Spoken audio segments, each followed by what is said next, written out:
Why East Coast Bow Hunting Podcast? Because neither one of us wear pink camo. East Coast Bow Hunting Podcast. 4, 3, 2, 1. Look, man, I'm from Wisconsin, and I listen to East Coast Bow Hunters because you don't get anything more real than these guys. Because East Coast Bow Hunting sets the standards for keeping its listeners informed on everything that matters in the hunting industry. It's nice having somebody, local and represent the East Coast boys. The East Coast is going to saddle up.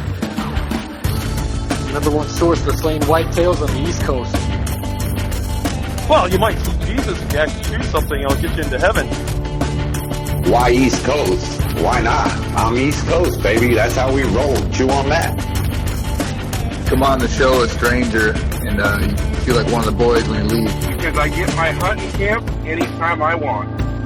There's some absolute monsters roaming the East Coast, and I think it needs a little attention, so why not bring it to the East Coast Bow Hunters podcast? Man, because East Coast is a tight-knit crew, and y'all like me. Raw, real, no bullshit. Because you guys are hometown boys. I love you guys.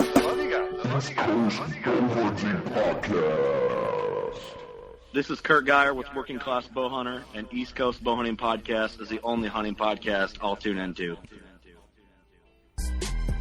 My name is Mike. I'm from Northeast Deercamp Goals. I like taking long walks in the woods and killing shit with arrows. Awesome. Who are you sitting next to? I'm sitting to actually last year's Slayer, remember? Yeah, why don't you introduce yourself? That's Ethan from Nor'easter Game Calls. Were you our second East Coast Slayer of the month? First? January. I thought Garrett was. No. It was Ethan? Yeah, Yep. it was. No shit. Yeah, it was January 1st, East Coast Slayer. Oh, yeah, first of the year. Yeah, I remember the first of the year. That's right. Awesome. And I'm your boy D-Rock here with East Coast Trev. And Ryan the Porn Star. And to my right is Yell It. Caddy Cowboy. He's putting together his new stand, which is pretty badass. And we're the East Coast Bow Hunting Podcast, and we're here hiding in the mountains of God's heaven. We can't tell you where we're at because we're if we hiding. did, we're like Forest Ninjas. So this is awesome. Deercamp 2019. We are presented by Working Class Bow Hunter, the realest OG bow hunting podcast out there right now. If it wasn't for them, there would be no East Coast Bow Hunting Podcast. I mean, shit, we're one big family. So we are, brought to you by many different promo codes. So what's the first one you think of, Ryan? We're going just promo codes? Yeah. All right, I'm going to go with the Tree Thrasher. Promo code East Coast 15. East. Coast 15. Trev, what you got? If you don't shoot ethics, Shabby. fuck you. Damn, I just said Shabeen. You still gonna say Shabeen. fuck me? No, ethics. What's the promo code there? Actually, East Coast 10. East. Coast 10. Poor man reverb. Poor man. This way Trev don't have to work the mixer, and we could just it works out better. And does anyone know any other ones or?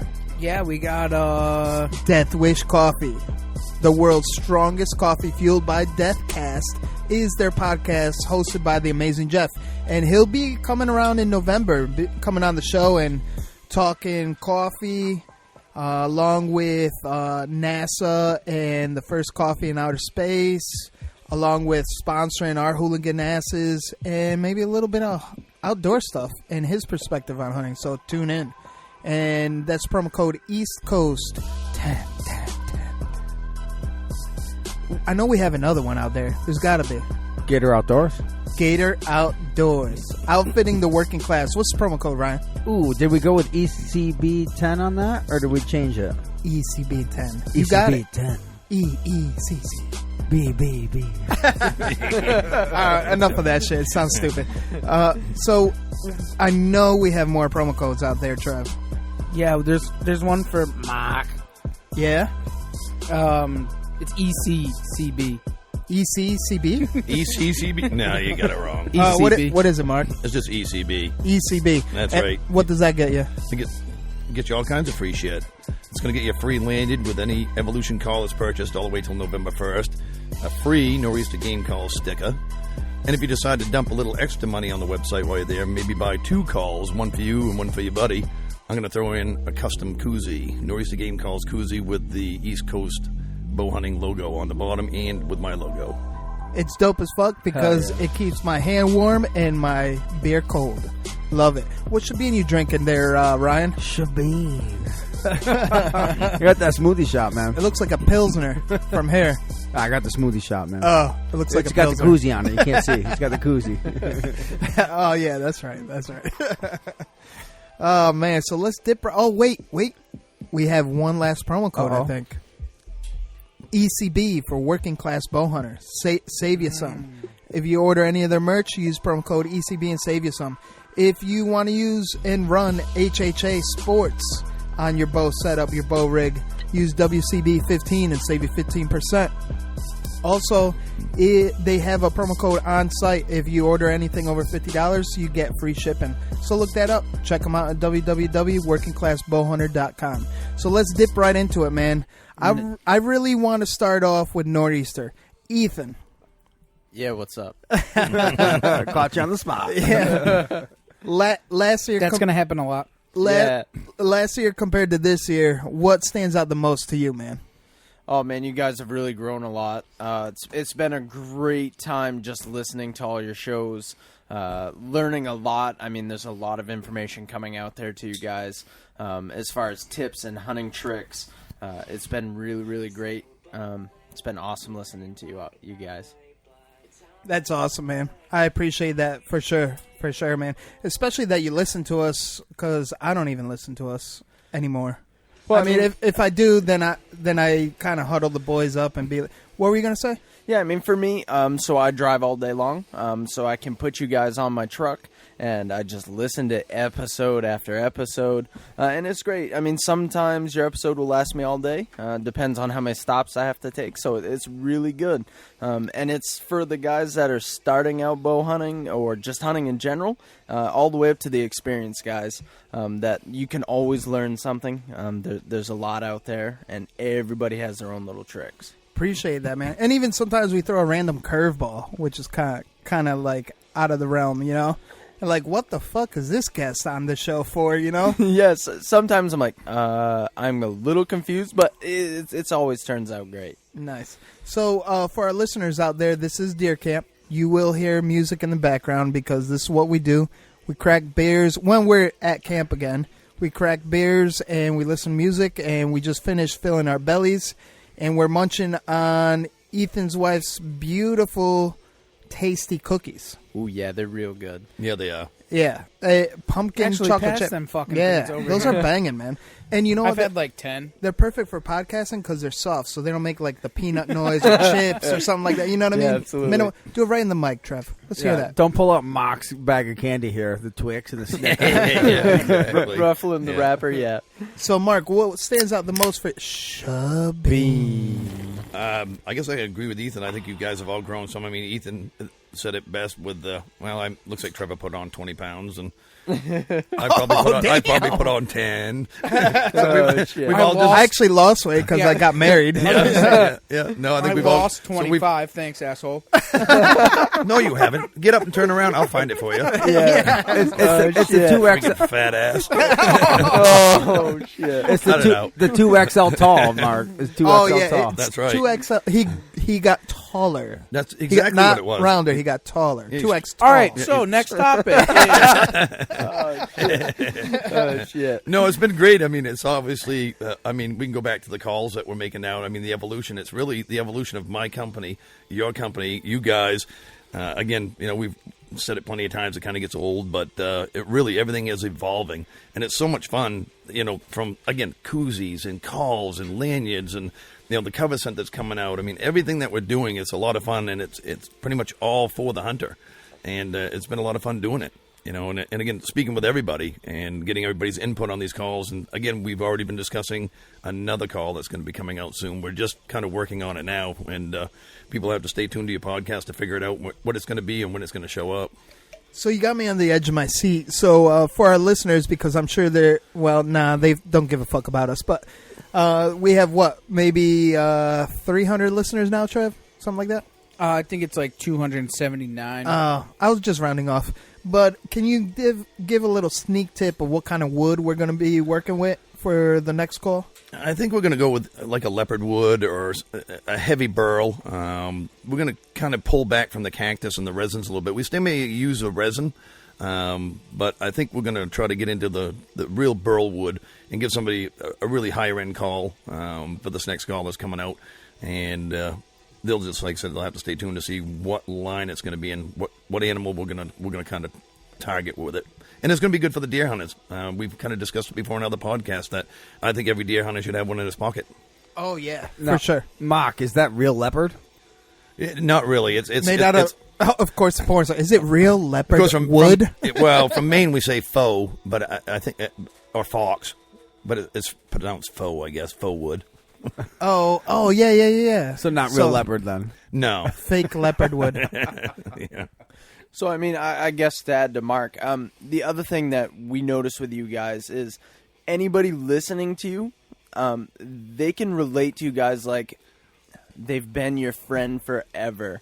I met you guys last year when we came down to do a bow hunt. And just listening to your podcast, I can tell that you guys feel like my friends. Like, I've known you forever. We can relate, and I'm sure all your listeners can relate. Just listening to you saying, hey, I think I know this guy, even though they don't. It's really on a personal level, and it gets to everybody. It really does, and we really appreciate that. I mean, you guys welcome us into your state, welcome us into deer camp, bring us hunting, show us your spots. Really want to involve us with you guys, and really, we've made great friendships with all three of you guys. So, this is where it's all started. Yeah, man, I'm tearing up a little bit here, man. Well, don't get too close to porn star, because if he gets you drunk enough, yeah, all of a sudden he'll be wearing his underwear on backwards. Thank God I'm sleeping upstairs. Opposite lofts. Yeah, no shit. So, Trev, real quick, can you break it down the how Nor'easter and ECB kind of came together with your connection with Mark right off the rip? Just to kind of like the first-time listener tuning in, or someone that maybe jumped on halfway through the season. Absolutely. So a lot of this had started was I was really heavy into waterfowl hunting, and Mark had followed me actually because we both have Brittany Spaniels, and we both were on a Brittany page. So I had reached out to Mark that he was making calls, and I was like, hey, man, are you looking for a pro staffer? And he was kind of really skeptical because he's like, well, what the fuck does this dude want to do with what I have going on? Like, is this a good connect? But anyways, me and Mark, long story short, became really good friends. And one thing led to another, and we started talking about deer hunting. And I was like, yeah, man, come on down. Come down to Connecticut. Let's fucking hunt. You know, like, we can shoot all kinds of deer down here. Just come on down, because Maine is a little bit different. So you pulled the Bob Barker on him? Yep. I was like, come on down. And so he came down, and then we were just starting the podcast at the time. So D-Rock came in. Ryan came in to camp. We all got to talking. Mark wasn't even home 24 hours, and he called me and said, I want to sponsor the podcast. And I'm like, what do you mean? I want to sponsor the podcast. I believe in you guys. And ever since then, it's just been next to none the best fucking partnership and brotherhood that we've ever had with this whole entire podcast thus far. I agree. It's been a good brotherhood. Like I said, you still have my custom calls that I made for myself. Yeah, they were your personal ones. Yep, that's how much I believed in him. So your lips touched him and his lips touched him? You're damn right. So you guys actually kind of kissed a little bit. That's right. That's why we have that special connection, and you don't. We go over this every I'm kind of glad time. I don't have that special connection, actually. Every time that we have this conversation, that same sentence comes up in conversation. Well, I'm just saying, you guys kissed. That's how the love happened. Yep. The love for our sponsorships. Yeah, it really was, because he was posting so well and doing so much. I mean, he's out there. You can see he's out what the duck hunting. fuck happened with that, Trev? Hell, man. But remember that one you sent me? It was like, I think you said it was like 15 degrees out, and he's out there duck hunting. He's all covered up. You can see his eyes, my call, and ducks. I'm like, that boy's, he's hardcore. That's awesome. Yeah, no, it was. And that's why when he said I need a duck call and a goose call, I'm like, man, I just built these. They're mine, but you know what? I'm sending them to you. You can have them. I still got them. I still hunt with them. That's awesome. So, I mean, Ryan, what's up, D? What do you expect, or what did you recognize right off the rip last year compared to this year, deer camp? Oh, man. I mean, last year it was just, we're coming into a deer camp and we've never met these guys before. Know that, they're a potential sponsor. Trevor's known them. I've heard about them. I've seen pictures. Didn't know what to expect. And these guys show up, and like Ethan was saying, we're just best friends off the bat. It's like we've known each other for years. That's how it's been since day one. Of course, we've grown a better relationship since then. But it's very, very first day, right off the bat, it was like we were all best friends, and we're just here ready to hunt. We share the same passion, and we're just ready to kill. So it's just been incredible the entire time. That's awesome, man. And Trev, what about you? Like, what stands out the most? The one thing that really pops into your head right off the rip? I mean, honestly, I would have to say just as deer camp has become an annual thing, and even if it was a podcast or wasn't a podcast, I think that this would still go on, and this would always still happen, whether there was a podcast or not, because it's something that it's something that we look forward to, and we do it now. It's 2 times a year, and maybe even more. But I mean, it's just everything kind of all coming together and forming this. I mean, what sponsors come other than Caddy Cowboy to hunt with us? It's and want to be here and spend this much time with us. That's what it's all about, the Brotherhood, man. Oh, yeah. And to piggyback off of what Ethan said a minute ago is just, like, if you're out there, checking us out on social media, following us on the podcast, and shaking our hands at trade shows, feel free to just approach us. We are everyone's friends first. I mean, you do us wrong, just like anyone, we'll know how to shun you out, but on some real shit, it's like we just want to do it for the greater good. I know it sounds corny, but we are all about unity and helping everyone and getting everyone to the next level. We want to see everyone succeed. So, again, to piggyback off of Ethan, is like, reach out to us. And I think that's might be the reason why we're so relatable to many people. I just heard like a Shabine burp or something like that. But why we're so relatable is because on social media we do respond back to private messages. We do kind of interact. We do ask questions like, "Hey, what do you think about this?" And we do kill small deer at times as well. We love killing small deer. They taste way better in camp. They do, and they fit in a pan. Yeah. And they're easy as hell to drag out. So, I'm all good on the easy drags. I love it. Going back on your story, D-Rock, and what you were saying, man, like, I think that there's a handful of guys, 10, 12 guys that I talk to regularly that are supporters of the podcast or just are part of this hunting scene. And I talk to these guys regularly, every single day, all day. My wife's like, "Who are you texting?" I'm like, "Oh, so-and-so." They're like, "Who is that?" And I'm like, "The same person I was talking to yesterday when you asked me that I this talked to dude every out of New fucking Jersey, day." or this dude out of Pennsylvania, or this dude out of California. Yeah. Yeah, exactly. But you know what, though? The other night I was sitting on the couch and I'm talking to my wife and her phone goes off. I'm like, "Who are you texting?" She's like, I'm texting Trevor. I'm like, "What?" She's like, "Well, yeah, I got to find out what you guys want for food down at camp." I'm like, "Yeah, it's great." My wife, when I met her, she wasn't into hunting. And she started listening to the podcast and she really supported me into doing it. She became friends with Trevor, and that's hard to believe. And Caddy Cowboy looks like he's got some weird feeling going on. I'm not sure what's happening over there. He's ready to roll. He read a manual and somehow he's got his shit all back together. Jump on the mic real quick, Caddy Cowboy. Yeah, come on, Caddy, come on. Put that stand down, man. You got it together. The headphones. And not even that, but I just lost my train of thought. Well, it's just the reaching out. Reach out to us because we will. Well, I don't think they're afraid, but relating to the everyman, it's like we kill small deer too. Obviously, we want to kill big deer. We do chase big deer, but it doesn't happen as often as we would like to because we're the average hunter, just like everyone else. I mean, this season's going to be a little different though. Because this year I have a really good feeling we're all going to slay. Everyone in this room is going to slay something really big. But at the same time, early season, that's perfect time to fill the freezer and get blood on the ground. Hey, Caddy, before you say anything, just turn your mic around the other way. And so I guess it'll work better. That'll make me Other way. below average. You're Keep speaking going. into Speaking the to the. Yeah, there you go. I believe that's correct, Mark. Yeah. No, it's true. Let's turn him up a little bit, Trev, please. It's on. I haven't killed a deer yet. Not even a small one. That's why I show up at hunting camp, because I get free deer meat. Yeah, I really think everybody in this room this year has actually killed a deer, except Mac. I'm right with you, Mark. I saw one. Yeah, but you know what? He's keeping camp Caddy warm. hasn't killed one either. Mark is keeping camp warm for us, though. Yes. Yeah, I did. Hey. Everybody needs a camp, bitch. And the kitchen clean. Oh, I didn't mean to say it right after what Ethan said. Oh, shit. That was like perfect timing. So, Cadillac Cowboy, please tell us why you're like not on cloud 9, but you're like super excited. Am I allowed to talk about it? Yeah, of course. Fucking read the package 6 times yesterday. Hey, this is unity, man. We All right, we're support talking- all our friends, everything. Steve's cool?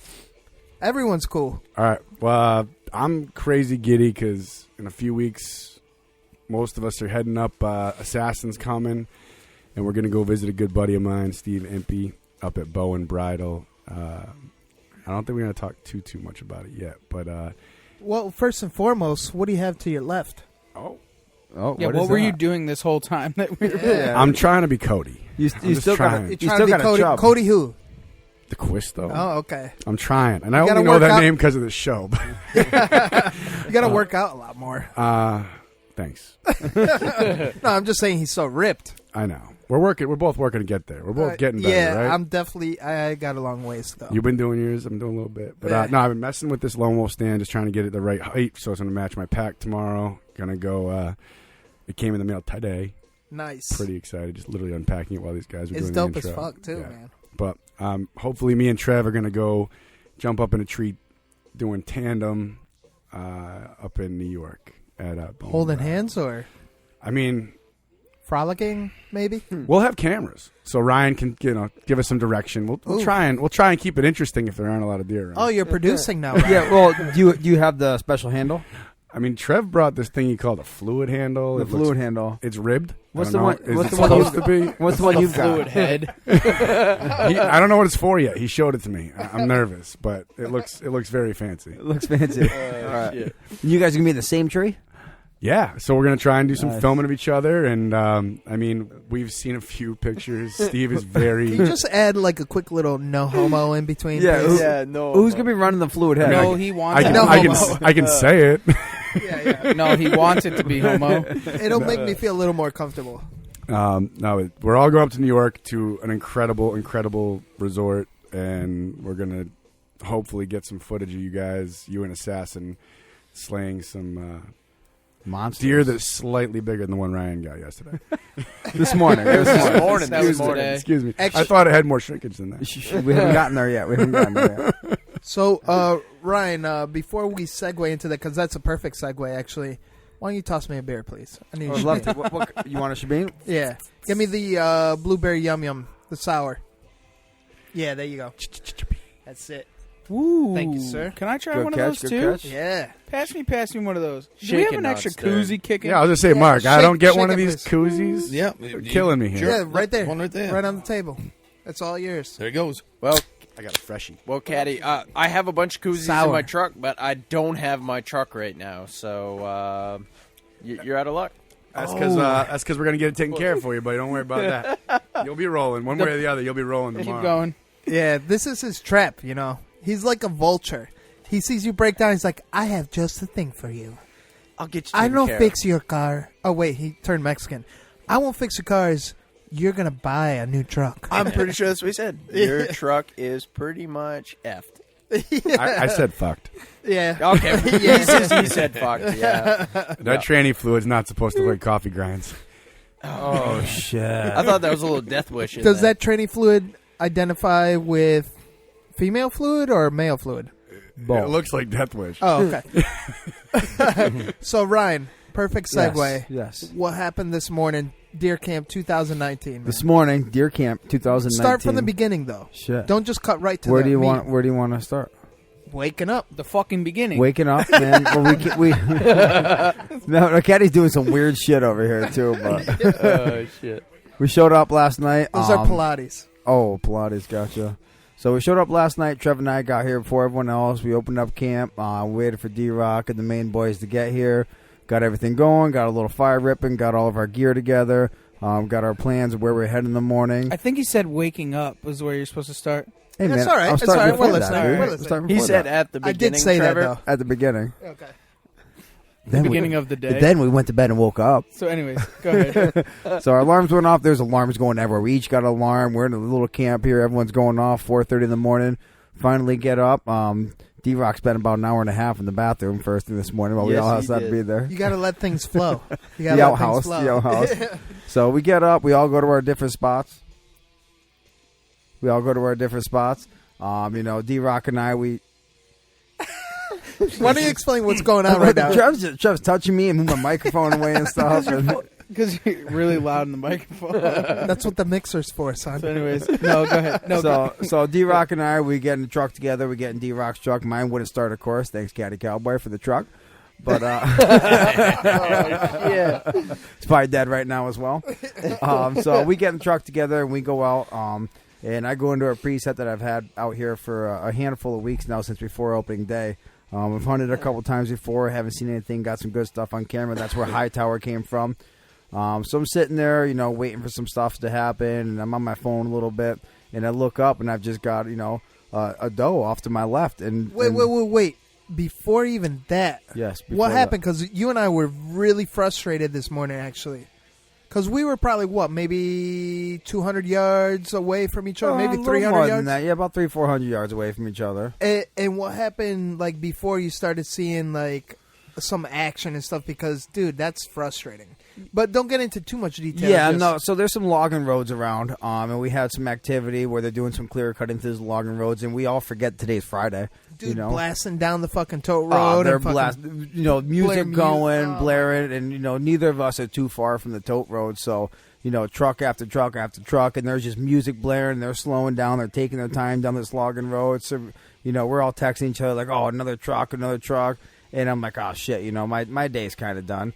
And so I'm on my phone a little bit, and about 8 o'clock in the morning, and I look off to my left, and I'm like, "Oh shit, there's a deer right there." So I get up, I grab my bow, flip my seat up on my XOP stand, and then I range her. She's at 27 yards to start. How'd you climb to your XOP stand, though? The Wild Edge steps, man. Oh, shit. Hell yeah. So I got a preset. I leave, I think I use 7 steps total to get up into the stand. And so you must have been 20, 25 feet then. No, it's probably about, it's kind of on a little bit of a knoll with a ridge and stuff. So above the, it's probably about 16 feet total, but With 7 steps? Oh, yeah, okay. the way it sits above everything, it's got 25 feet by the time it sits above everything that I'm shooting down into. So it's kind of a weird, strange little setup. He's just a midget, dude. He got really short legs. Whoa. I think I'm taller than you, Ethan. What's midget about him? His legs or his... Actually, you know what I was saying?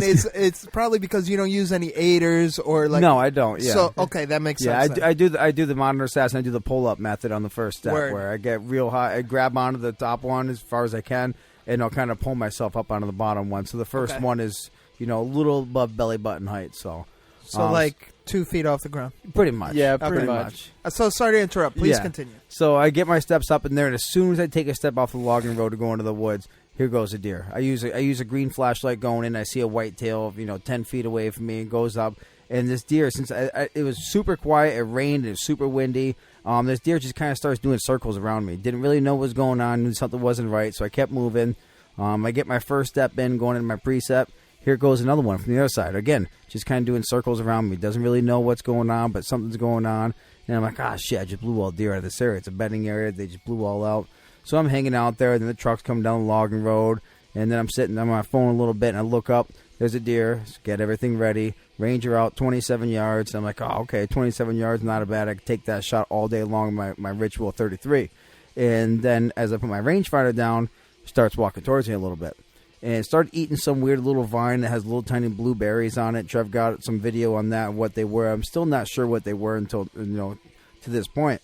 So goes behind a little bush, ranger one more time, and says she's coming out at 20.1 yards.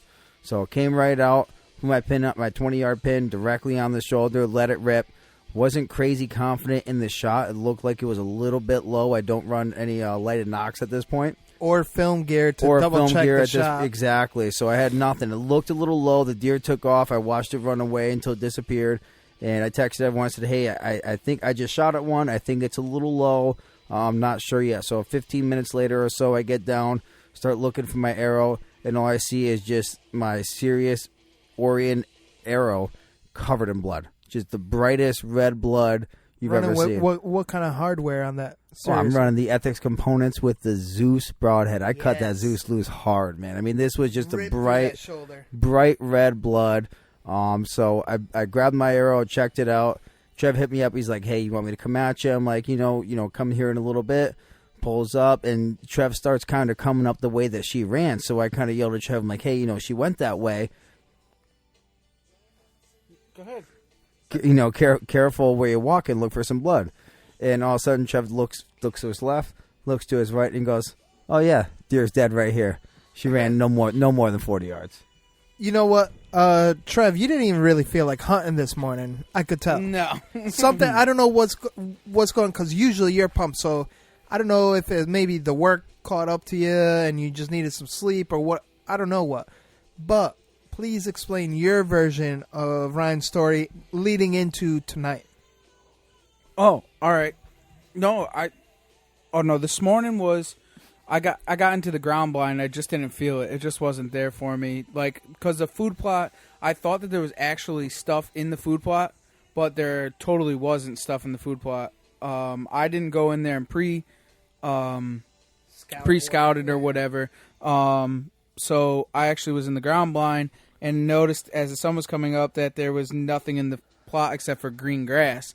So I kind of got a little frustrated. So I ended up sitting in the ground blind instead of being in my saddle. And so Ryan had sent me the text or whatever. And so I was like, all right, fuck it. I'll just head up that way and just give him a hand and see what ends up happening. And what happened along your way to Ryan as you were driving by? I drove by you in the field. I'm like Poncho Loco.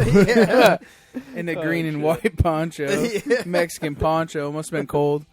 So then I showed up to Ryan and got up in there, videotaped the bird. Yeah. Oh, that's right. Yeah. So I videoed my way up to Ryan. Figured out what's up, found his Ethics, Sirius arrow, and we tracked out the deer. With the Zeus bleeding all over. Yeah, fucking dude, there was blood everywhere. So then after we got it back here, we hung it up, cleaned it in the river, so on and so forth, and then hung it up, and then we went on to the afternoon hunt. I left camp, forgot about my camera, and I was like, dude, I gotta have it, man. The wind's absolutely perfect, and I was going to go up on the top of the mountain into the thick laurels where I had scouted before, and I got halfway up the road, and I'm like, fuck this. I said, I'm going into my preset. I had went in there, cut some lanes, and put up a mock scrape, and the wind was absolutely perfect out of the northeast. Yeah, it was 55 fucking miles an hour, but the wind was absolutely perfect. And so I called up the boys and I said, hey, listen, grab my camera. I'll meet you at the top of the road. And so I met up with them, and on my way up there, 2 deer ended up crossing the fucking road before I even got out. And so I sat up there. These guys came up, and I was like, what the fuck is taking so long? 2 deer and a Mexican, right? Yeah. Actually, I saw a Mexican, too. And these guys showed up, Ryan and Ethan, and there was 3 deer that crossed in front of them when they were coming up the road. So I was like, all right, man, it's on. It's fucking on. Like, it's going to be a good afternoon. I'm glad I'm going where I'm going. So I get the camera from those guys, and I headed up to my spot. Got into my spot, got all set up, perfectly fine. Got up in this big old maple tree, and just sat there, man. And I was on high alert. I'm like, it's going to happen. It's going to happen. Like, I'm just looking around. I'm not playing with my phone. I'm not fucking around. I'm not texting. Nothing. I am, like, I knew it was going to happen. So it started getting a little bit later, and I'm like, oh, man, I don't know. And 5:30 rolls around, and sunset was at 6:22. 6, yeah, something like that. Yeah. And because we can only hunt until sunset, mind you. And so I'm sitting in my set, and I looked to my left, and the deer really, I didn't think that they were going to come there, but they ended up coming downwind, which they should have been. And they were behind, there was this deer. I seen just some movement, so I grab a hold of my Assassin Reach and my camera, and I turn it right at it, start recording right away, and they were underneath some beaches and feeding. And I thought when they you were say gonna come. beaches, I mean, I'm Mexican, so son beach of a trees. beaches? Oh. Beach trees. I was So, one of the same. I was one of the same. I thought they meant son of a beach. So Sorry. the way that they were coming out, I thought that they were going to come out going to my right, but they ended up turning and coming to the left.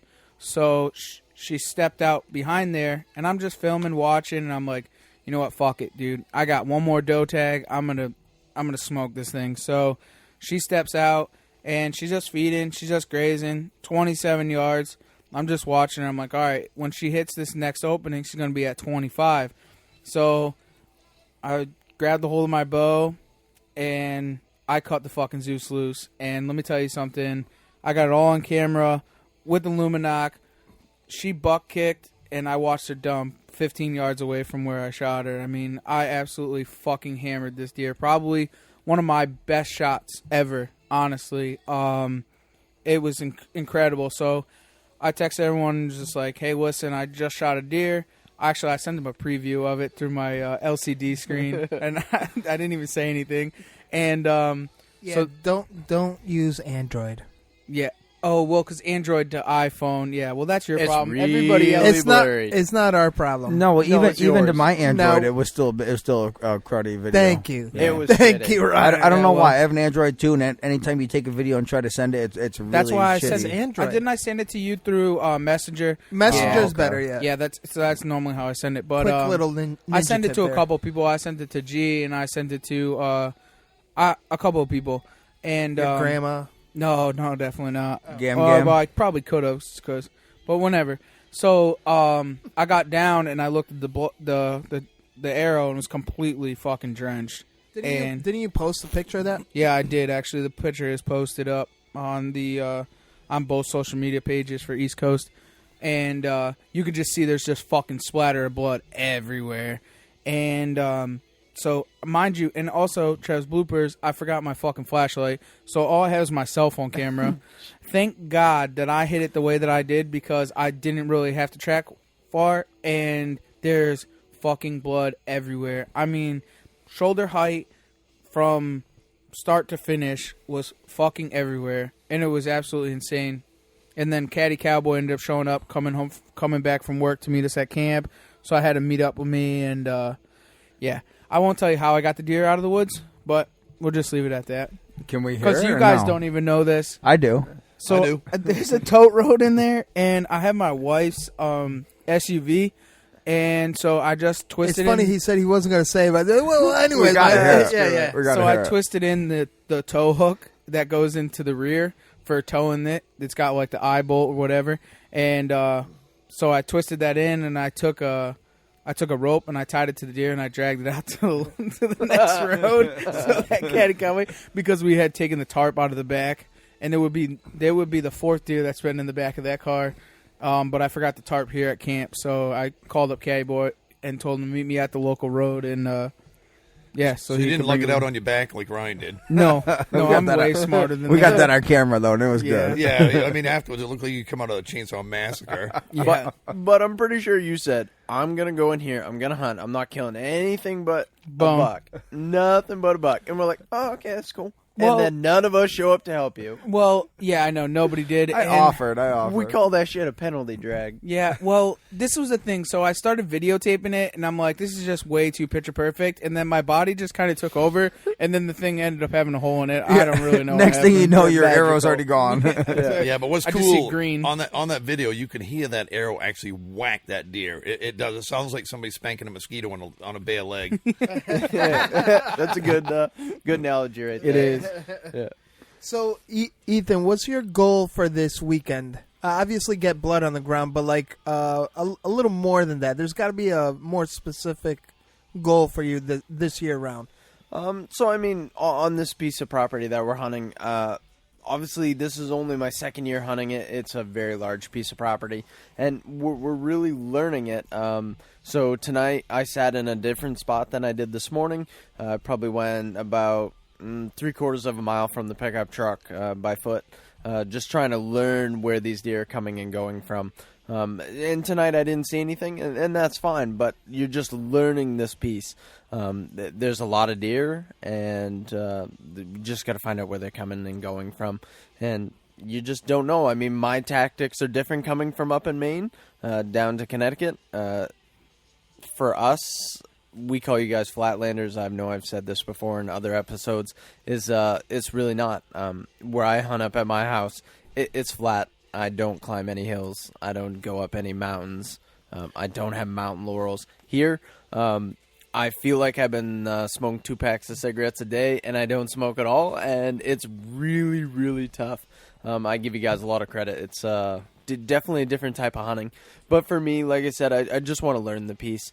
And if I can go to a different spot every night or every morning and just learn where these deer are going and what their habits are, I'm just gaining a lot of information on what you guys have down here compared to where I hunt. So that's awesome, man, and we appreciate that because not a lot of people understand the type of hunting we go through here. Like, yeah, people slay monsters up here, but at the same time, a lot of people slay a lot of smaller deer or younger deer because the hunting is just that much harder. Not to make an excuse or anything like that, because there's monsters being slayed everywhere. Word, Trev? Yeah, absolutely. I mean, there's some big deer on this property that have been seen insane multiple times. The double drop. Uh-huh. I mean, tonight, I don't want to get into it too much, but tonight, me coming out of the woods, you know what I mean?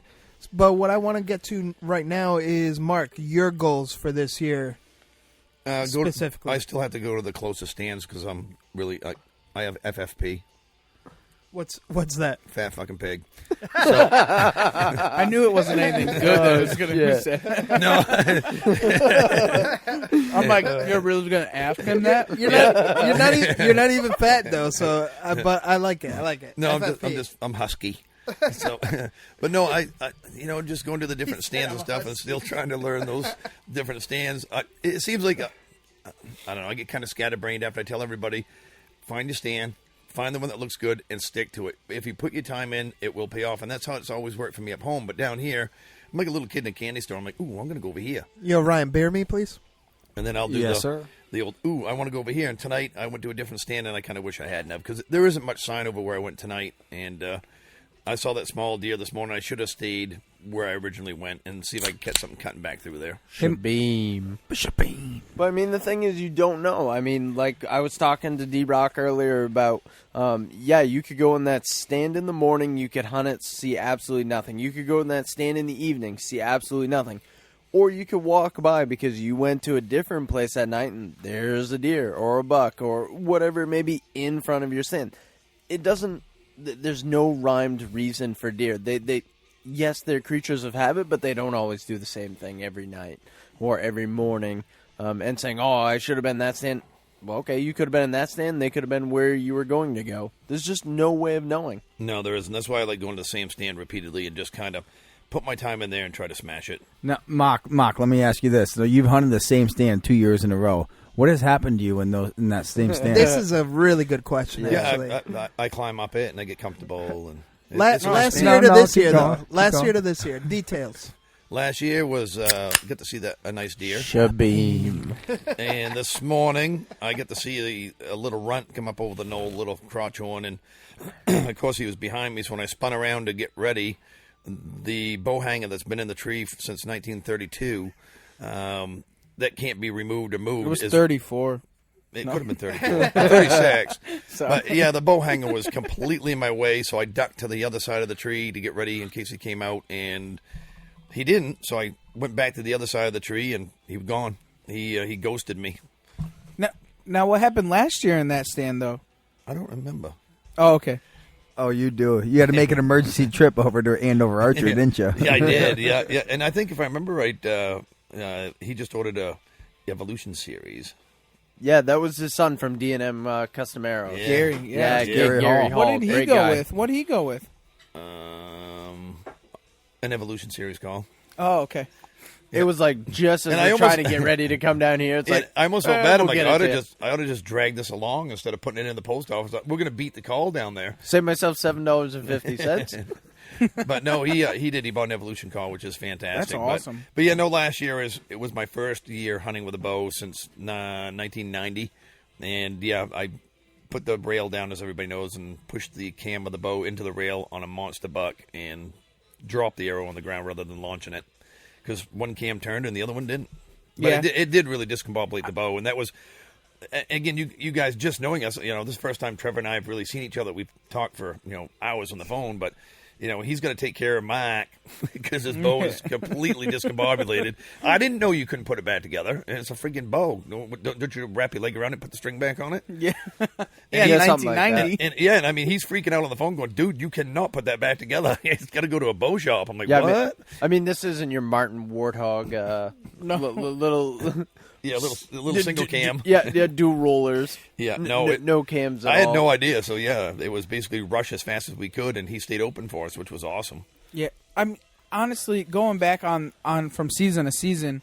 The difference is that there's definitely a different food source that we're hunting this year than we were last year, because the deer have totally changed. Like last year, we didn't have the acorns. I mean, we've seen probably double the amount of deer that we've seen in the first day this year than we've seen last year. Yeah, absolutely. Well, we've definitely we've killed more deer than we killed this year than last year, and a lot of it probably has to do with A, change in food source, and then B, just a better year. Yeah, I mean, knowing the property. Yeah, you're right. I mean, so you guys both shot 2 deer, one each today, and those deer aren't the ones that Ryan and I saw. So we saw 3 deer. I saw 1 this morning. I saw 1. Mark saw a deer that was completely different that we hadn't seen. I saw a couple of those this morning. Yeah, I mean, D-Rock saw a couple of those this morning. So we're seeing deer, and we're killing deer, and they're not the same ones. I'm not. So I mean, there's so much deer. I'm just upset that I don't get to spend the rest of the weekend here because I know what's about to happen. The nicest 2 days that we've had in over a week. So those deer are going to be doing deer things, and they're not going to be forced to be moving around in this wind, in the rain, and everything else. I mean, it's been storming for 4 days here. Yeah, I could definitely tell that little guy this morning. He was he had a mission. He didn't stop and look around. He was going somewhere to go hide, basically, from the wind. Mm-hmm. Oh, absolutely. I mean, and that was the deer that I saw this afternoon. Not the one that I shot, but the ones on my way to go shoot. They were on a fucking mission. Yeah. And they wanted to go somewhere. Yeah, they want to go hide for sure. Yeah, and the deer that I shot, I was right near a bedding area, so they kind of were like just chilling, grazing. Yeah. And there wasn't much pressure. They were in just the woods. Which is cool. I mean, he did it a favor. It doesn't have to worry about a long winter or anything like that. Yeah, exactly. There's no suffering. It's just done. I don't know how long of winters you guys have. I'll trade you anytime you want. Actually, our winters get pretty bad here. I mean, considering. So back up home about an hour and 45 minutes, 2 hours north of us, we've already gotten snow this year. So I don't think you guys have much to bitch about.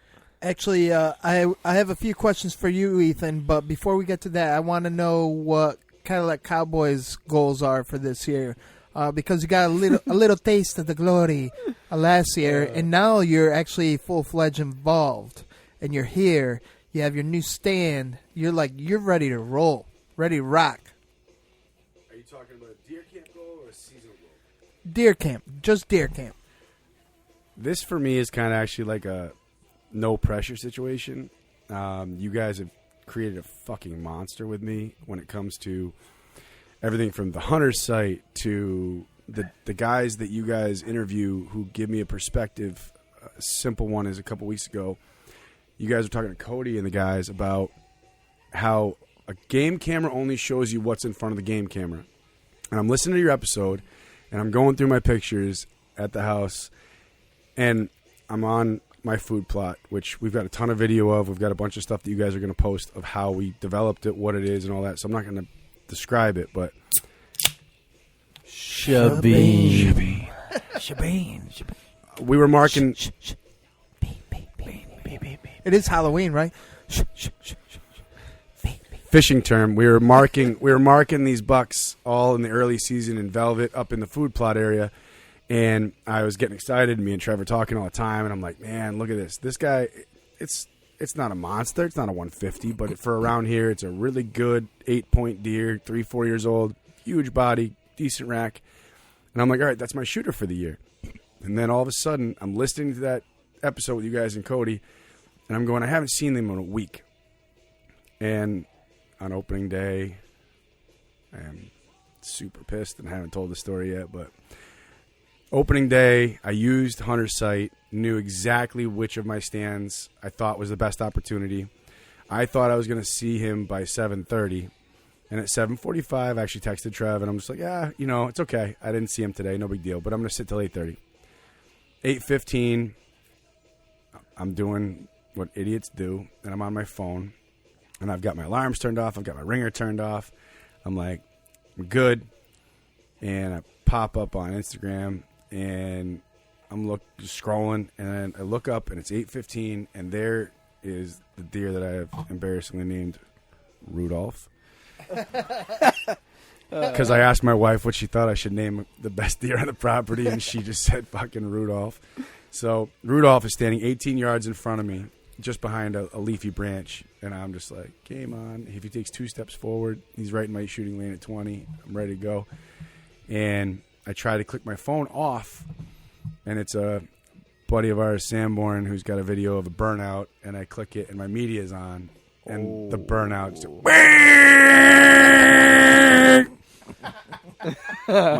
my heart just sank into my chest. I had my camera up, I had all the stuff, and yeah, so he didn't run, he didn't he literally just backed out in his exact steps. He walked backwards in the exact steps that he came in on, and I just had branches there and just no possible Sort of shot. like that Homer Simpson meme. You know what I'm talking about? The one he walks into the bushes. I fucking know what you mean. Have you seen that? Yes, that's what fucking Rudolph did. He's horrible. So anyway, that my big goal for the season was obviously Rudolph. The pressure is nothing for me here. If I get a deer here, it's not one of my deer. To me, it's like... So what do you want to do? What do you want to accomplish here at Deercamp, though? I have never arrowed a buck with a vertical bow. Got some really nice ones with muzzleloader. Got some really nice ones with rifle. Got a decent one with a crossbow. I have never put an arrow into a buck, so I'd love to. I don't think I'd be fussy. I only got a certain bar that I have to beat. And I think I got good chances. I think you got that pretty good. Yeah. So if a great one came by, great. But you guys talk all the time, and all these great hunters talk all the time. You can't kill a fucking 150 if you haven't put an arrow in a couple of deer. You gotta practice. You gotta get good. And when you guys had the class, the DEP class, my aunt, who is actually later in her life, on the back nine, let's put it that way, came to the class because she's a person who thinks that the politics in this country aren't great, and there's a possibility, not likely, but a possibility that we could all have to fend for ourselves at some point. And she goes, I just want to know that I could provide for my family if I had to. And Trevor and I were sitting with her at lunch, and I thought one of the coolest things that came out of it was she goes, well, I don't want to kill anything, but I want to know that I could if I had to. So we gently asked, like very gently, we said, well, do you really think that the only time you want to release an arrow is when you absolutely need to? Don't you think that's going to be like, if it's for life or death, do you want that to be the first time that you let an arrow fly? And you need to practice. And she immediately, she's not a hunter. She's a person who's just a logical person. Her logical thought was, that's a great argument. I think that I do need to actually get in a tree stand and actually harvest a deer myself. So if we know that to be true for somebody who's never done it before, then I need to shoot. If it's legal, if it's ethical, I'm taking the shot. And that's a really good point, because how do you know if that's for you or not if you don't try it? The same, like a perfect analogy is like eating food. Like everyone's picky to an extent, and how do you know if you like it if you don't try it? So you should take that into life. I agree, but there's some things in my life that I guarantee you I'm never going to try. Like what? It may be for some people, but I'm not into dudes. It's just I know I don't want to try it. It doesn't mean it's bad. What but about it's not Ryan, for me. though? How long you been to prison for? Wow, How long? never been to prison. Wow, that's what this just went, huh? Ryan, you're a little cute, but we ain't gonna go there. Well, Ryan's just greedy. He just wants it all. Greedy? You know? No, man. I'm not greedy. Aren't you dip into like He's not- animalistic shit too? He's not like greedy. He's peanut butter? open-minded. It's different. Open-minded. Peanut butter. I don't know. No. So what I want to segue a hard left turn that's like, I don't even know how to do it, but just abruptly go into Maine hunting with Ethan. You don't have to get into too much detail, but you have some blood on the ground out of Maine, and you were saying that it's way different hunting Connecticut versus Maine, especially whitetail. So tell us about your recent blood on the ground, please. So I mean, this year I've put 2 on the ground already, and for me, hunting up in Maine, I hunt a little bit different. So we have a program up in our state where we hunt in town. It's a local deer program to try to reduce the deer population for car hits and so on. But for me, I'm literally right in a housing development. I can see houses. I have to drive by 40 houses to get into this one little spot to hunt. And it's different for me. I mean, I've shot some really great bucks with, bow and gun, put some really nice deer on the ground. But hunting up there, it's a little different. Majority of our hunters, you only, during rifle season, which is about 95% of our hunters that participate in that, you're only allowed to kill 1 deer. Unless you get like a special bonus permit or something foolish. So a lot of the hunters, and I wouldn't, I guess I say a lot of them, but quite a few, they just want to hunt. What the hell, dude? What's going on here, guys? No, Caddy Cowboy turned down the wrong volume to the wrong headset. But we're good. We're good. Please continue. All right.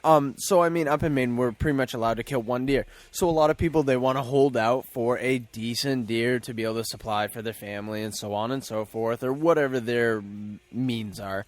But like I was telling Mark the other day, yeah, I shot a small deer with my bow, but I'm there for a reason. I'm there to cull these deer because if I don't cull them in these very small areas, they're gonna inbreed, they're going to get into shrubbery, they're going to get hit by cars. Our tick population has really grown way more than I could have ever imagined. We didn't have these issues 10 years ago. We never saw a tick.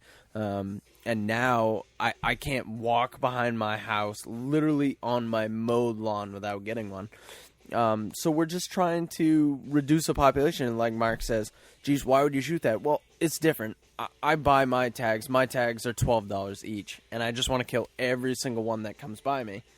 And I have no idea what Mark's doing right now next to me. I'm a little creeped out. I don't know either. And we're, for me, I'm out there to supply for my wife and I. Not only for us, we harvest a lot of animals, and we split them between friends, family. Last year we had 6 deer in the freezer. And we divvied them up between everybody that really needed them. And it really helped out a lot of families, and it's really good. Coming down to Connecticut, it's just a different way of hunting. I mean, I have a place that I hunt with my rifle. I call it the petting zoo. I don't invite Mark. He's not allowed to come. That's why you get the nickname Petting Zoo, because you wouldn't invite me. Yeah, so I mean, I've killed 3 nice 8-point bucks off that piece of property. I'm gonna hold 30 minutes invested in hunting them. 3 years, 3 8-pointers, all dressed, no guts in them, over 175, 180 pounds, up to just shy of 200, and I've hunted a grand total of 30 minutes. But I call it the petting zoo, and I enjoy it. It's a good spot. Mark always says you have a brighter flashlight than I do. That's not the case. No flashlights up there. But I just really enjoy hunting. It's become a really big passion of mine. So I was big into bow hunting about 10 years ago, and I got out of it because I didn't have anywhere to hunt, and nobody to hunt with. And then I told Mark, I was like, hey, I'm gonna get back into bow hunting. And then right around that exact same time, we met Trevor and Ryan and D-Rock, and it's become a passion. Now I can bring Mark into it and show him it's a lot of fun. Yeah, I mean, like this year he hasn't harvested anything, and that's fine. But his time is coming this year, and there's just so much to learn, and bow hunting is so much fun. I always say anybody can go out with a rifle and shoot a deer. Yes, there's sport in it, and there is, some technical things as far as hunting with rifles, and you're not always successful. But I can reach out to a deer 200 yards and further, and not really have to do anything other than put my gun on it, pull the trigger. With a bow, it's a lot of form and experience and shooting. I mean, I shoot every single night behind the house, and it's really good. So that I love that you bring that up, and what perfect segue to remind our listeners, Mark, about your just really quick about your background and how new of a bow hunter you actually are at your ripe old age. Yeah, no, I'm very new to it. Like I said, I started in '87, and then I stopped bow hunting in '90, and went to rifle and just was a slayer. I mean, I basically been killing stuff for 40 some odd years. I mean, it started with a Red Rider, and then you jump up to a slingshot, and then do a power line pump, and then I started legally killing stuff after that because oh shit! I grew up on a game preserve and a BB gun. I mean, it is what it is. As a kid, you're just out there just slaying. But yeah. I mean, it's been quite a transition. It really has, and again, very new to it. And like Ethan said, he's glad to get me into it. Hey, go bow hunting with me. Drop a G note. Yay! yeah. Come up to my bow shop. Meet my buddy Dan, who sells some bows, and and I'm sure you got a kickback. I didn't get any kickback. You know what? Real quick, let me interrupt because there's a lot of good bows out there, and obviously we're Team Elite. But what are you guys running right now? Because that's another good bow brand as well. Yeah, mine's a PSE Ferocity. Again, I'm not brand specific because I've been out of it so long. I didn't know what to do. I just kind of went into the bow shop and said, take this amount of money and give me something. And Ethan was already shooting a PSE and kind of led me in that direction. His was a little more souped up than mine. I didn't need much. I mean, I'm not killing anything anyways. I just need to look like I'm bow hunting. I mean, I look good. I get the camo, I get the bow, I get arrows. Yeah, and I mean, it's not the... It doesn't matter what brand you shoot, guys. I really don't care if you shoot PSE, Bowtech, Matthews, Elite, Parker. I really don't care. It doesn't matter what you have for a bow. They're all going to do the same thing at the end of the day. And like you guys are really true blue. You want to use Elite. You love Elite. To you guys, there is no other brand. For us, we don't have an Elite dealer. I cannot get my hands on one without driving 140 some odd miles to an Elite dealer. It's just it's not what we have. We have PSE and we have some Hoyts, but I don't know. Hoyt guys are a little weird, so I'm not gonna say much about them. Sorry guys, if you're out there listening, you're breeding your own. Same with the Matthews guys. There's something wrong. Mulhauser, yeah. Oh man, I love that. That's awesome. So I mean, I know it's short notice, but we do have an amazing episode that we're recording on the 28th.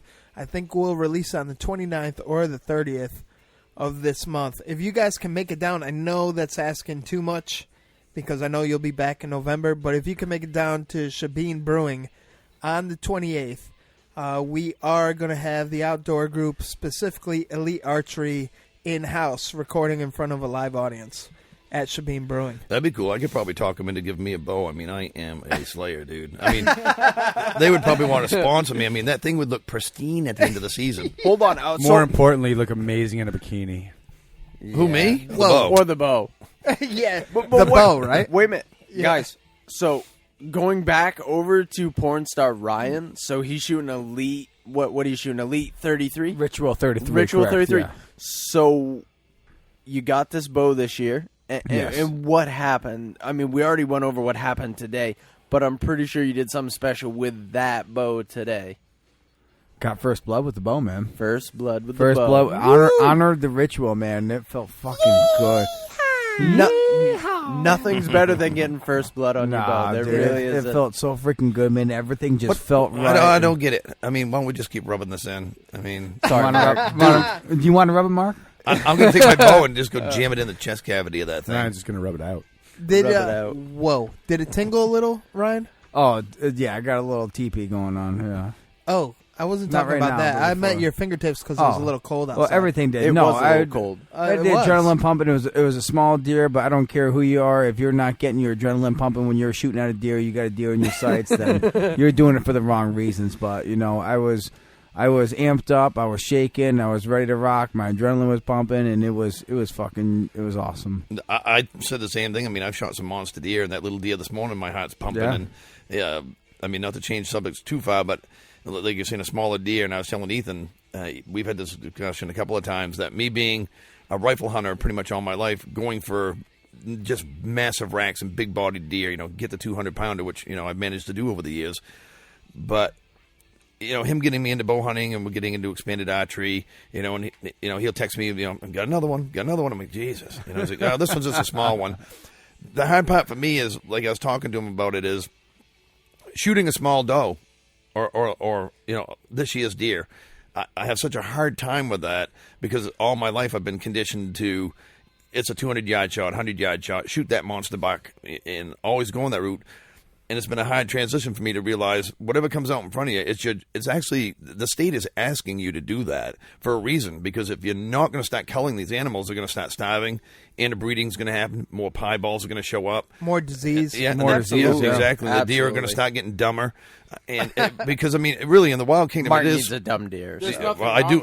I told Trevor I needed a two-legged one, but and deaf.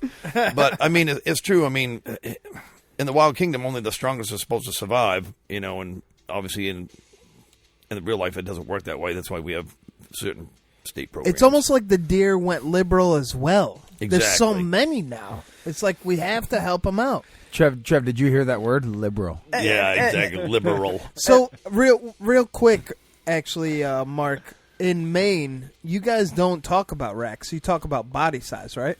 Yeah, I mean, it's a little of both. You really want a big deer, a big-bodied deer, for sure. I mean, when I'm hunting, I try to find something that's 180 pounds to 200 pounds dressed. I donate the deer that I get every year to a family that enjoys it. So Why is that? This is a little sneak tip that a lot of people don't know about you. Yeah. And you don't have to get into detail, but you don't necessarily love deer meat, I right? don't. A long time ago in life that I had to eat quite a bit of it just because times are tight, and that I don't really care for it all that much. I'm starting to get back into the taste of it, but And I'll help you along the way.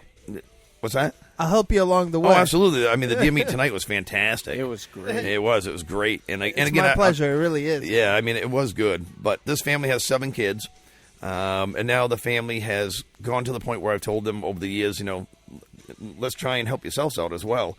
So I'm taking their youngest boy out this year. He's 11. He went and got his hunter safety course. He went with me last year. He's all excited to go this year because he wants to try to provide for the family as well.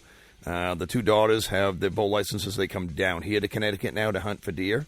So, it really is that they're starting to do that. But, yeah, with 7 kids, I don't want to shoot a little 120-pound deer because it's only going to be one meal. So I always tried to get a bigger deer. And that's why I said it was hard for me to transition to this.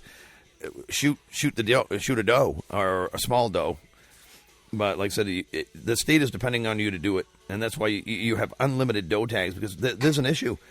I mean, with the ticks and people, in some of these expanded archery zones, you can't plant a shrub, a flower, nothing. The deer just chop them off. And I think a lot of these places, they're glad that we are going in there. And well, I'm not yet, but most guys are going in there and slaying and shortening up the herd a bit. Yeah, but that really brings it back to management, and everybody knows that management is what keeps our deer herd alive. Yep, and healthy. Absolutely. If you can't manage what you have, you can't just go in there and kill every single buck. It's just not gonna happen. No. I mean, yes, it's great. Everybody wants to shoot the big buck. Absolutely. Whoopee-doo. I mean, and that's not what you're there for. That's why it was such a hard transition for me to realize that you're not there to do that. You're there for a special purpose, which is to manage the herd and get it done and get in there and manage that herd. And that's why even like, well, you and I know what we do for work, fixing appliances and stuff. And some of the customers we talk to, they have a little bit of a hard time with us doing that. But it's really easy to tell them that nothing in the wild dies of old age in a very quiet, soft death.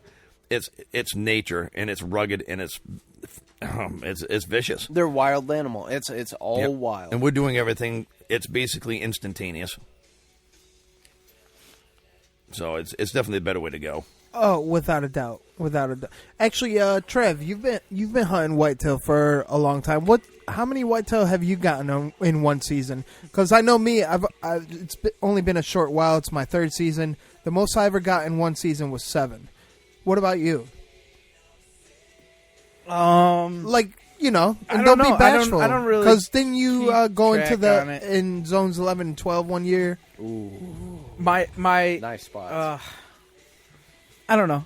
I got a couple. Teens, double digits, yeah. Yeah. Oh, that's awesome, man. So, I've filled all my tags before. Yeah, I mean, for me, I've only 5 is the max I've ever shot. So here in Connecticut, you can in a shoot, season, yeah, well, out of Maine, though, right? Yeah, mostly Maine. Yeah.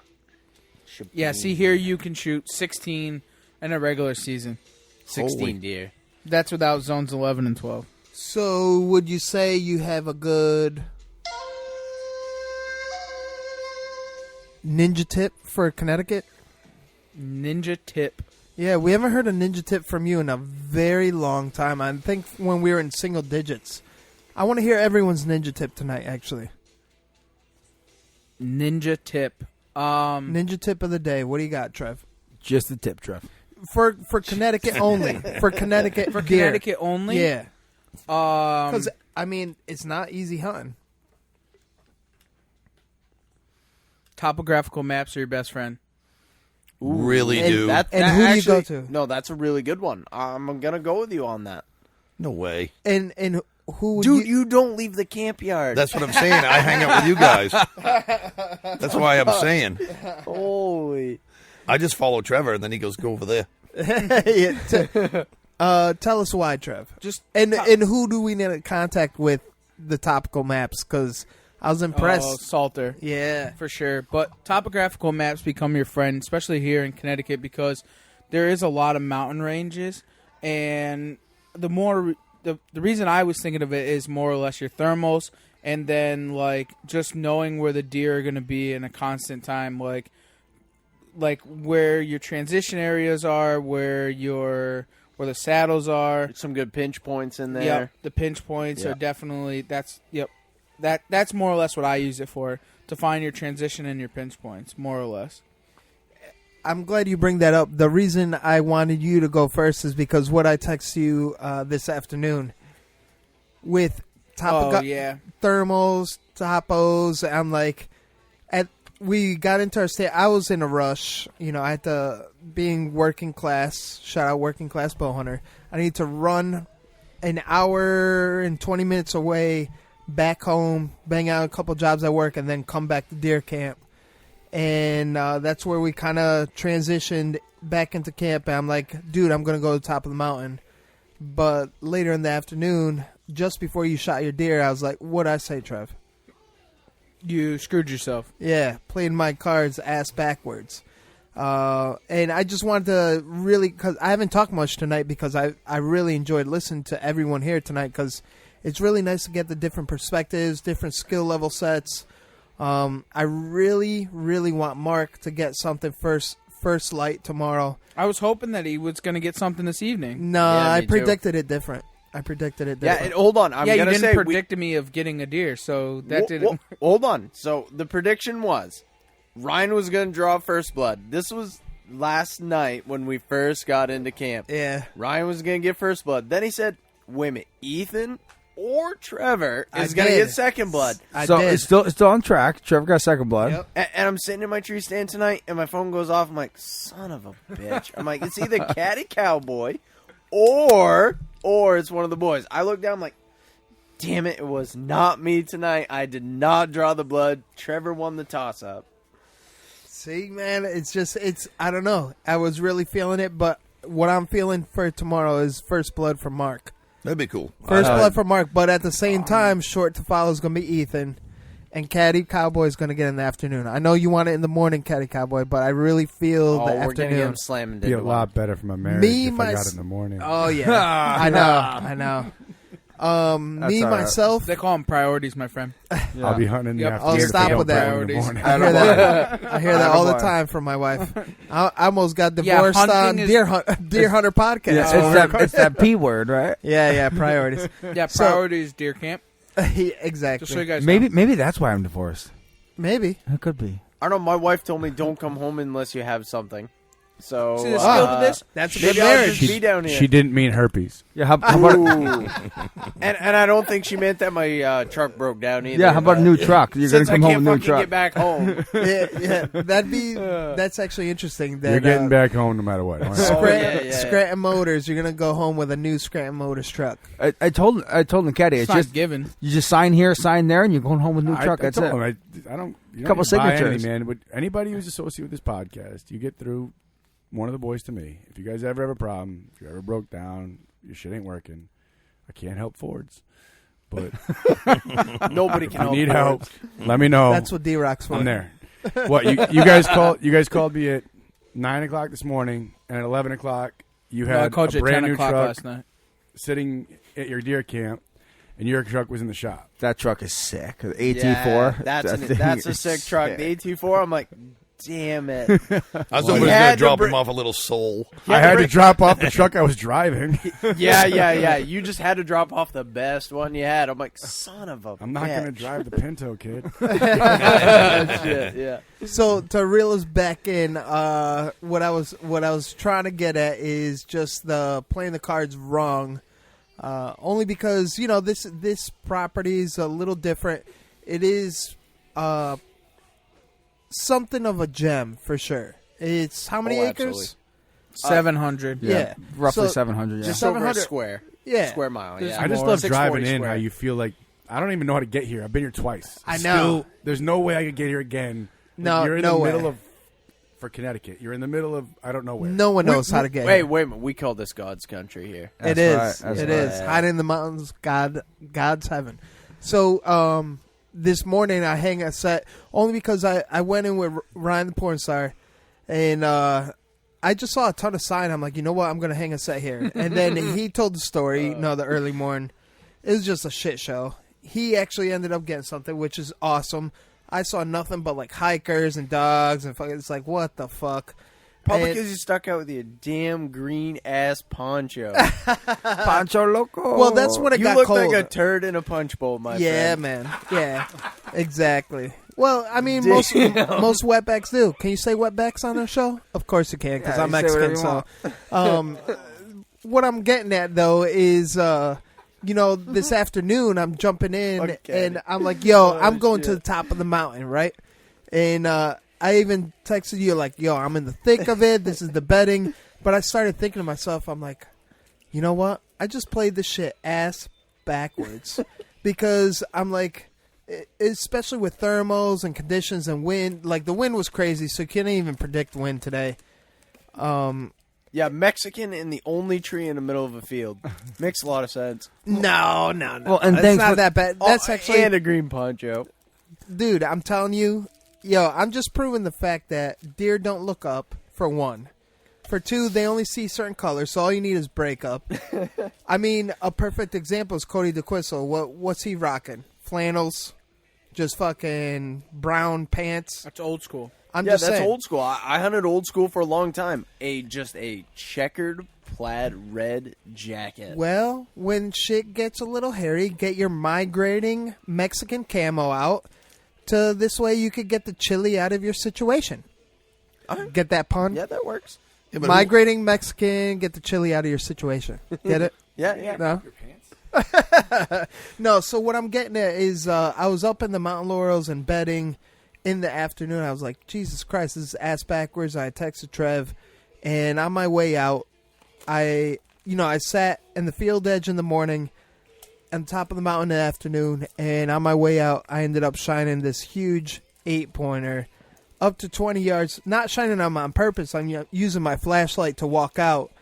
And I was in at least a mile and a half. Nothing crazy, but a good half-hour walk. And when I come out, up to 20 yards, this fucking deer didn't even move because I just kept on shining the light right at his eyes. And it was right in front of my morning set. like right in front. But Ethan, this is where I want you to chime in because I still can't get it out of my head. Like, what the fuck? You know, like I should have stuck to my guns because I actually told Trev I'm going to sit by the field edge, and for some reason I just went to the top of the mountain that night. And Mark is throwing candy at Ryan the porn star. This has been going on all day. Yeah, he's throwing like 4 at me, and he's mad because I won't eat one yet. He's throwing more. I mean, you and I talked about that earlier, as though you can sit the same place a million times in a row doesn't mean you're gonna see shit. It's a really crapshoot. You can't guarantee where deer are gonna show up, so it just doesn't work that way. It's insane. It's insane because the whole reason I sat there in the morning was because all the sign was there. Absolutely. You know, the deer runs, all the crisscross highways, fresh scat. It smelled like urine. It's like, dude, I gotta that was say your it. poncho, man. Oh, maybe it was the poncho. You're right. You're right. I was in the holding cell at the borderline. There you go. You're right. We didn't even we do call that a borderline detention center. Oh, you're right. You're right. So, I mean, it's just, it goes to show. You know, deer are... Try not to chew in the mic there, Mark. Don't chew in the mic there. It sounds weird. That wasn't me. That was him. Oh, okay. Fat bastards. So, you know what? Let's cut right to it, Ryan. Hit it, please.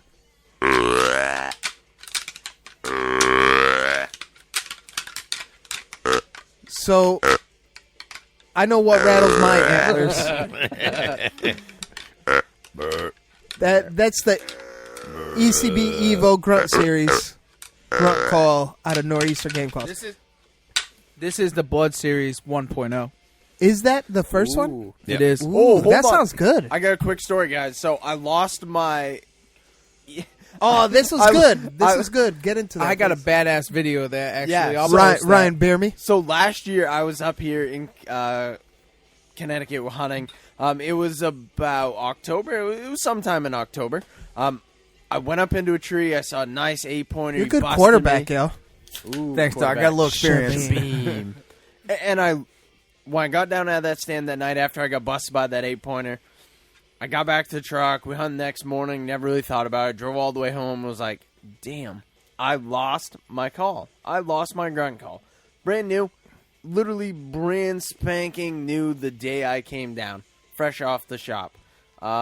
So today I went back. Same tree I sat in last year. And about 9:30 this morning, I was like, well, I guess stand up. My back's kind of sore. And I look down and sure shit, there's my call from last year sitting on the ground. I'm like, you got to be kidding me. So I take a picture. I send it to the boys. I'm like, no shit. No Look fucking what way. I lost. No I said, way. and I found it. And all, Mark's like, oh, you'll never find that call. It's gone forever. I get down out of the stand. I hit it off my knee a couple times. I put it up to my lips. And bam, I'm just making grunt calls like it's nothing. That call sat here 12 months. Roughly 12 months. It worked great. No issues. It needs How'd she look? It looked fucking mint. Lifetime warranty. Lifetime warranty. Yeah, damn Literally, the only thing it needs is just a tad of finish where the sunlight faded it out. That call is fucking mint. That's badass. So what rattles your antlers? Because obviously that doesn't. Oh, that does it. But today, well, not every day, but goddamn hikers.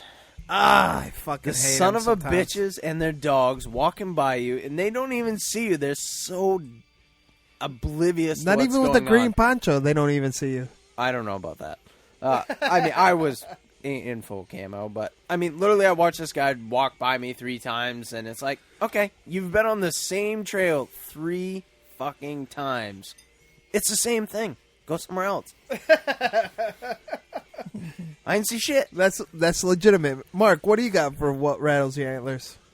The bow hanger hanging in my way so I can't get a shot, and gray squirrels. Great. What? Why? Booners. We call those squirrels. booners Why, up here. why do you have to be so prejudiced on the gray squirrels? What about the black ones and the red ones? I hate them all the same. What about the flying squirrels? I hate them too. Ooh. No, actually, I like flying squirrels. They're wicked cool. They're man. cool as fuck. I got a Yeah, they badass are. video. Boy, man, guys, you know what I haven't seen down here in Connecticut compared to Maine? What's up, black squirrels? Red squirrels. Oh, we have a ton of them. We got a ton of them. Yeah, Just not on this piece because I ain't seen shit. My cat loves to kill them fuckers. Yeah. Yeah, but no, the gray squirrels, you get all excited, like, ooh, ooh, ooh. And they Trevor, what do they say about guys who have cats? What? What do they say about them? Dude, I was making fun of my cats kill more shit than you do, man. Oh, shit. I got dogs. I got a man. No, I got a dog too, man. But He's like a crazy cat lady. no, my girl's a crazy cat lady, but I got cats. Oh, fuck. You're not supposed to admit that. I don't care, man. Yeah, I definitely would not. I love her She's still. going to get mad that you said that. Nah, she knows. She might hurt you. No, she knows. She might hurt I'm nervous for you. She hurts me anyways, man. That's what everybody wants. An animal that shits He didn't and mean it. pisses in a box in your house. So, Catty Cowboy, Outdoor what cats. rattles your antlers? I can't say it until D-Rock comes back. So you want to move on or what? He's not coming back. All right, so if Trevor... Oh, here he comes. All right, ask me again. Catty Cowboy, what rattles your antlers? What rattles my antlers is when D-Rock says, all right, everyone is going to do a ninja tip. And I sit there for fucking 15 minutes going, all right, shit, I time need a out. ninja tip. Catty Cowboy, what's your ninja tip of the night? Yeah. Thank you. Everybody needs a ninja tip. He goes to one.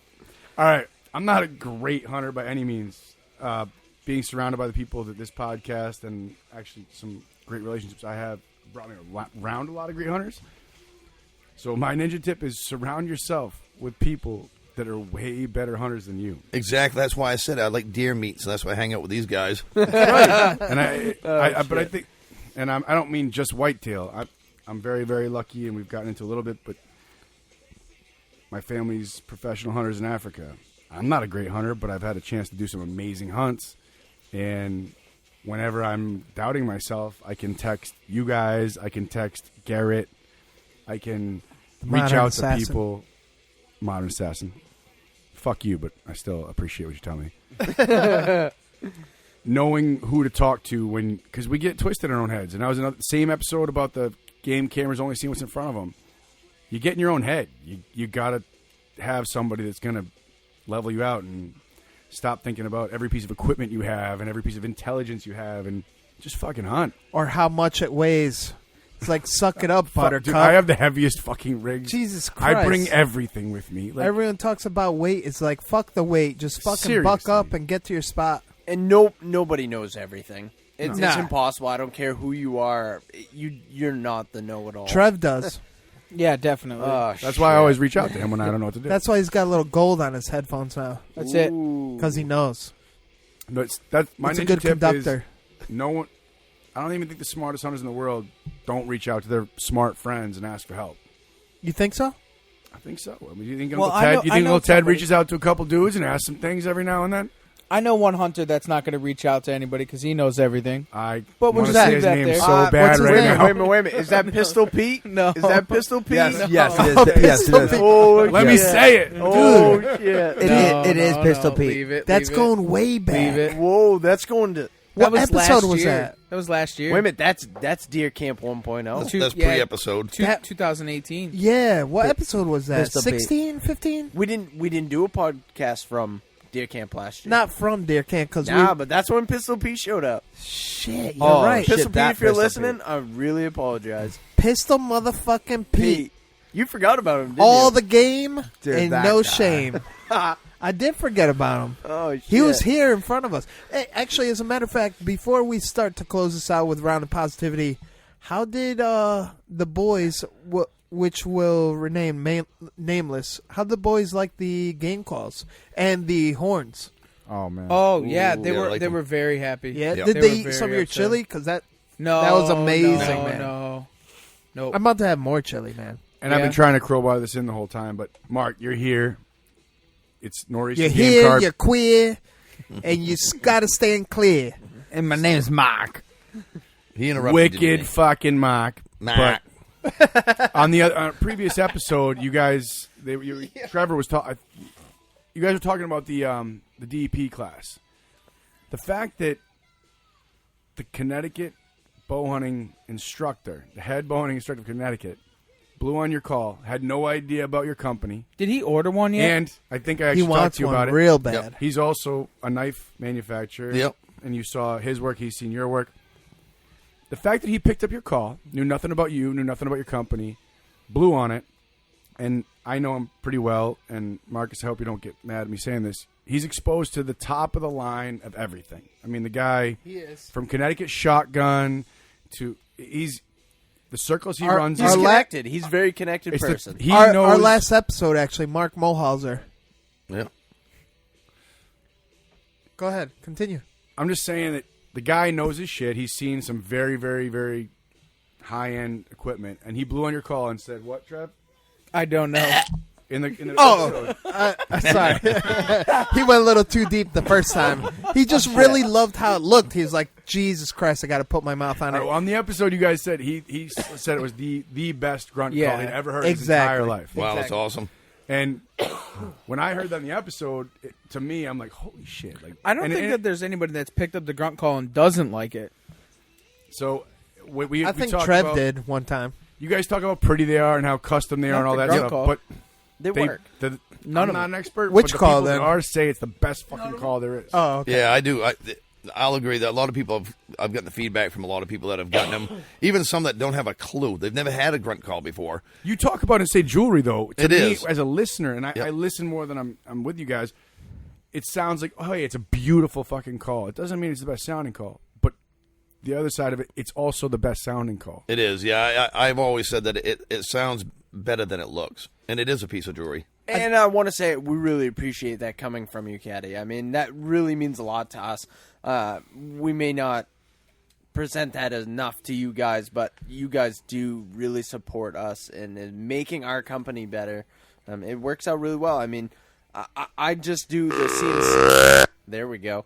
I just do the CNC work. It's Mark's company, and I just try to help him, and we're best friends, and I really appreciate Your wife helps out too, right? Yeah, she did. Wife helps out doing We my are color the three choices. best friends that anyone's ever. And we just really appreciate you, Caddy. I mean, we you guys, all of you guys have really helped us out, and we wouldn't be where the company wouldn't be where it is today without you guys. Hey, Trevor introduced me to you guys. I have a closet full of your shit. Yeah, exactly. You know what? You know you're legit if your shit is showing up on the Outdoor Channel. Plain and simple. Exactly. We'll just leave that. We'll just leave that That's up pretty for. positive. Yeah, that's what I'm saying. That we'll just leave that for listeners to catch up how that happened and why and with who. So let's end it with round of positivity, man, because it's pretty late right now in real time, and we need to get up and slay. Holy shit! We gotta pack some deer out, man. Yeah, you guys still need to cut out some deer. Trevor's got 8 minutes to quarter that bitch. We need to slay some We're deer. gonna put that bitch in the cooler. So I need to go to work in the morning. yeah, you're going back out to the water. Hopefully, the rest of us can slay tomorrow. Round of positivity, Cadillac Cowboy. Start us off. Just thank you guys for having me here. Keep it short. Appreciate being here very much. Love listening as much as I love being able to be part of it. Word. Trev, what you got? Round of positivity, that bond, that brotherhood, that love, that bromance, just No homo. getting deep. Ooh, I don't know. All I'm saying is somebody was in the river with their pants off. Yep. Yeah, that was you. We have the footage of that. Shaking the tip. But no, honestly, it's just the love, the camaraderie, the deer camp. You know, everything that you guys want to say for positivity, I'll steal it all right off the rip. And, yeah, we're here to slay, and that's what we did. Here to slay and here to stay. Ryan, what you got? Round of positivity, man. Maine boys are back down here. Caddy Cowboys in camp. Deer are fucking everywhere this year. The acorn crops are just right. East Coast Trevor and myself, we both slated up on the very first day here Doubling in deer up. camp. We doubled up, and blood on the ground. We're hanging the deer like wind chimes, as the landowners told us we should do. Just hang them as wind chimes in the trees here. So that's what we're doing, and we're hoping that Mr. Mock can definitely get it done tomorrow, as well with Ethan, D-Rock, Caddy. We're hoping we could just keep hanging them deer up. So great fucking start to deer camp, and we got a couple days to go still. Awesome. Ethan, what you got? Round of positivity. Yeah, so I'm really gonna shout out to all you listeners out there. It is ECB podcast, and I'm gonna speak on the part of ECB, and I'm not one of them. I'm just an acquaintance and get to come and hunt and enjoy. And No, do you're some family, call work. dog. You're family. Man, you are ECB, man. Bro, you're East Coast, son. And I really want to say we really do love all you podcast listeners. If it wasn't for you guys, we wouldn't be here. We wouldn't be having this awesome conversation about hunting and enjoying the outdoors. You guys are what make this show. We really love you, and if you can, check out Nor'easter Game Calls, check out ECB stuff. There's all kinds of promo codes out there for you guys. Only, for gear companies and everything else, we're here for you guys. So if you have any questions or comments, please reach out to any of us here. And we'd be more than willing to talk to you and point you in the right direction if we can help you out. So That's awesome, man. For sure. I like that. I like that plug. Mark, what you got? Nor'easter Game Calls. Mark Buzzle. Round of positivity. Learning that if you stick close to the guys that slam, you get deer meat. Ooh. I figured it out. It took me a while to figure it out. Hold on. The bonus of that, too? I am. I'm like a freaking raven. The bonus of that, too? Shabeam. Exactly. But no, the biggest thing is thanks to everybody that's been supporting Nor'easter Game Calls through ECB. I mean, it's been awesome. I mean, to see where we've grown, again, from Generation 1 all the way to this Evolution Series calls, wow, what a difference, and again, I appreciate everybody and everybody's support. It's been phenomenal. Is it gauche for me to ask? I think this every time I listen. How much has it affected your business? Can you quantify it at all? Oh, I would say... Let's use multiplication. Multiplication? You don't have to add numbers, just like... Percentages. Times what? No, not even percent, just times what? I would say 60% to 70% increase since the podcast. Holy shit. Good job, guys. That's awesome. And I want to say it's not That's just... fucking awesome. It's every podcast. We really do sell calls. Every single time the podcast airs, we have orders that night or the next day. And then as Instagram hits as well, as these guys are posting, same thing is happening. So it never really dies off completely. It slows. And then as a podcast will come out and you'll see a rush on calls, like 5, 6, 7 calls, bang, bang, bang, bang. And then they'll stop posting and then 1, 2, 1, 2, 1, 2. And I'm constantly just packing and shipping. Every single time I listen, I always wonder that. That is amazing. It is that quantifiable. Yep. It's huge. And in business today, like you pay people to check your clicks and your hits. Absolutely. You guys can measure it just by that. Yep. Yeah. It's fucking awesome. Yeah, we can look on a pie graph and actually see when our calls are sold. It's great. That's awesome. Caddy Cowboy, I mean, shit, you got two trucks sold in less than a year because of the podcast, so you're welcome. Yeah, come back to the mic. It's actually more than that, but it is, but way more than it's that. okay. Well, I don't know about way more, but it's... I like to think it's two-way street. Yeah. Do I get Yeah. Hold on. Amen. Hold on. Amen. I got to give you a fist bump on that. Do I get a discount if I leave his decal on the truck? I think you've had like 3 discounts before you asked that question. Caddy, you're It's a killing good me, try. man. It's a good Your try. discounts are gone. It's a good try. Oh, they keep coming. That's what I'm saying. It's like gifts that never end. You know what? When it comes to Scranton Motors, most definitely. My round of positivity is this. Deercamp 2019. Plain and Absolutely. simple. Giggity goo. Giggity goo. Let's end it there. On that note, stay stepping. Stay slaying. that was horrible. All right, one more was time. sloppy as shit. Well, Everybody knows it. I don't understand what Everyone the get problem is. every single person getting All right, The involved. only person I heard was porn star. one more time. Stay stepping. Stay slaying, boys. Yeah. Thank you.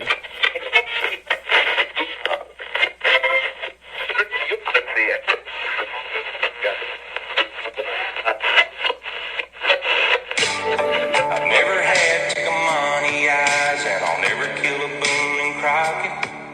I try to let a few doors walk, but if that freezer runs low, I gotta stock it. These scrub bucks got no mask, darn sure no drop times, but this chili has deer burger in it tonight. Where did this podcast go? Straight to hell. Yeah, speaking of hell, check out East Coast Bowhunting Podcast. We keep it real on East Coast. First of all, I'm addicted to the show. I like that. That's cool. Home or heart, you live it, you breathe it. It's a whole different world. Just East Coast has a little bit more of an edge and a grind. It's a fantastic thing. You guys are fucking awesome. Well, number one is you guys like beer. I want to feel like I'm hanging with the boys. You're the guys that showed up. But I actually saw Jesus. The point where it is now where it's insane. Let's get the fuck out of here. Just want to get the realest people possible in the industry. And it's going to piss people off. We're not doing it right. Nothing forced. All fucking natural.